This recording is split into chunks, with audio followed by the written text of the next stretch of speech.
কেডা? ধরো চাবি, এই তোমার ঘর, তালা দেওয়া আছে, তালা খুললে ঘরে ঢুকে বলো। দাও, শুনতাছ না কি কইতাছি? এই মাইয়া কেডা? নয় বউ। নয়া বউ মানে? কার নয়া বউ? কার বউ মানে? আরেকজনের বউ নিয়েছে বাড়িতে। আমার পোশাক আশাক দেখে বুঝো না? আমি নতুন বিয়ে করছি, আমার নয় বউ। আমার আগেরটা তোমার সিনিয়র, পা ধরে সালাম করো। তোমার বউ এই থামো। কি ব্যাপার তোফা?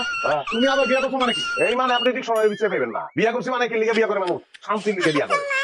আমার শান্তি দরকার, শান্তি লিগে আমি বিয়ে করছি। বুঝলেন ভাই? এ আমার বউ, তাহলে বউ না। হ্যাঁ? আমি মা বলে দিয়েছি। আমার মাও তো লাগবো না মা? মা বলে দিয়েছি, আমার বউর মা। হ্যাঁ?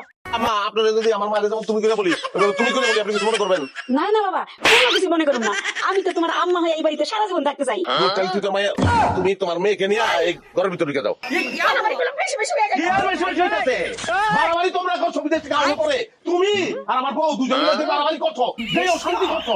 আমা, ঘরের ভিতরে আমি বিদেশ থেকে যে লাগেজগুলি আনছি, লাগেজের ভিতরে সব বিদেশি মাল ছাড়া, এগুলো তোমরা যাও দাও। এই, এই খবরদার, কেউ এত বাড়াবা না। খবরদার, ঘরে ঢুকা তো দূরের কথা, বারান্দায় কিন্তু ঠ্যাং কাটতে পারলাম। এই খবরদার, আমার বউ ঠ্যাং আপনি কাটবেন। এ না আসেন দিল্লি কারণ, হ্যাঁ, আমার ঠ্যাঙ্গের উপরে কিন্তু খারাপ দিচ্ছেন। আপনারা চলে যাওয়ার কথা, আপনি তো মামলা করবেন আমার নামে। যান, মামলা করেন।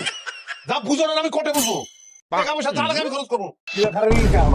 হ্যাঁ, স্ট্রেট ঘরের ভিতরে ঢুকে দিবা। এটা ঠেকা আমি দেখতেছি। ঠেকাইতে গেলে কি করবা? মনে আছে না কি করে দিচ্ছি? তোমার কোনো কথা কি বলতে পারি আমি শোনা?